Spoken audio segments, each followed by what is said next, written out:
Hello, my lovely people. Today's topic is very important for anyone who is in that situation or will be in that situation or already got out of that situation. We're talking about, is there any hope for narcissists?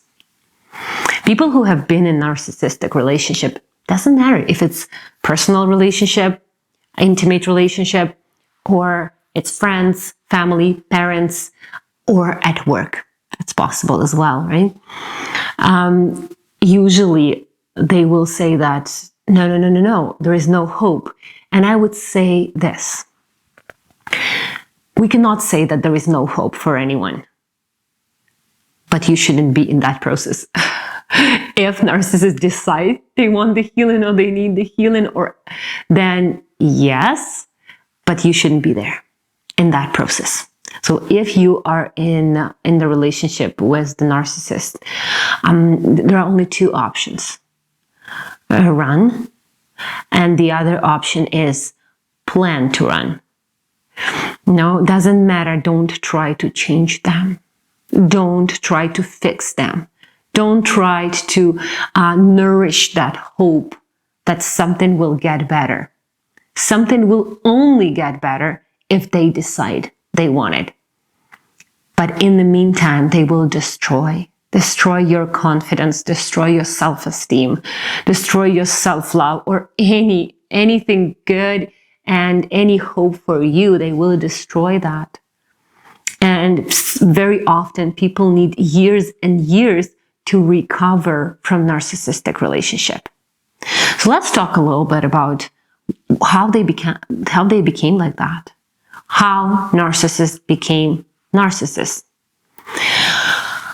Narcissist has a child, an inner child that was so deeply wounded that they don't even identify themselves with that child anymore. They don't identify themselves with themselves anymore. They put a role and now they play that role. They don't even, if, for example, us, you understand that sometimes we play some roles. People pleasing, right? Sometimes procrastinating, self-sabotaging. Maybe we are playing the role of a perfect child, right? Overachieving. But you play that role. You know it's something that kind of holds you back. You realize, you are aware. Maybe you don't know yet how to overcome it and how to let go of that role, but you know you have it. Narcissists don't realize that they have that role. They already think that that's them. They don't have any other connection to their soul. So let's talk about emotions, subconscious mind, logic, and soul. These are three different things. Your emotions and your logics are your tools. And the soul has unconditional love. For example, if I will be talking from the place of subconscious mind about narcissists, I will tell they are horrible. They've ruined my life. For example, I am recovering. I'm traumatized. I will never forgive. That's my subconscious mind. That's how I would talk about narcissist. If I will talk from the point of my logic, I will say, yes, I understand why they did that, but I don't want to be there. I will just distance myself from these people. Logically, I realize there is no point. We will never be able to fix them, but I don't want to be there. So logic is very logical, right? They understand what's right and what's wrong. So if I'm talking about narcissists from the point of view of my logic, I will say, I know it's not good. For me, it's not right. It's not good.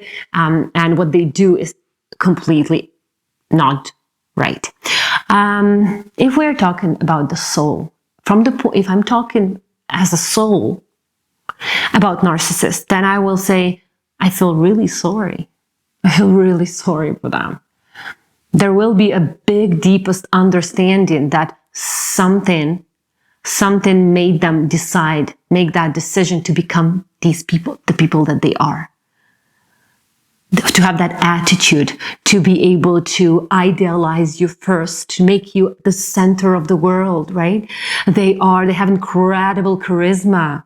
They will create that beautiful image of you that you will feel like the perfect person. You will feel like I'm loved, I'm cherished, I'm taken care of, I have so much attention. When that love flower period goes away, that's when they use devaluation. They devaluate, right? They want to make you feel wrong, guilty, feel shame, feel regret. And they will manipulate you because they always want that feed towards their ego. And narcissists, they play in their ego a lot, to the point where they don't differentiate the soul, the ego, the higher self. They don't have that. They don't know about that. And if you want to fix, or you want to change, or you want to help narcissists, they don't need that help, because they have a strong belief that there is nothing wrong with them. There is nothing painful, nothing suppressed, nothing wounded, nothing traumatized about their childhood or about their life.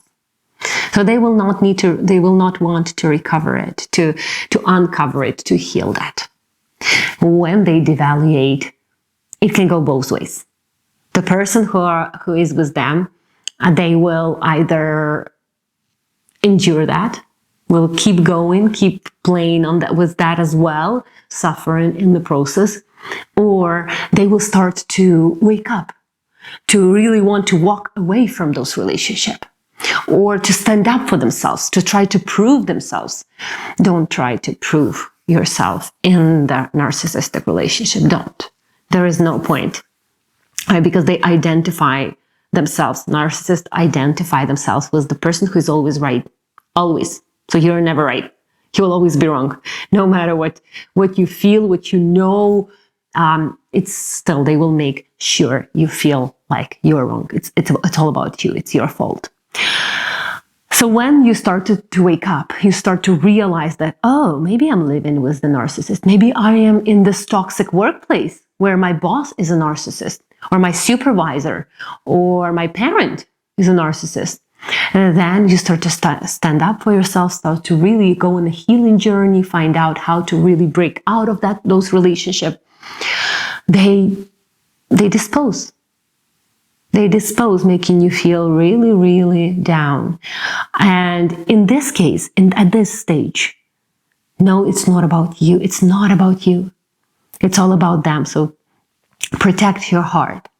Even if your feelings hurt, even if you have lots of resentment, lots of anger, protect your heart.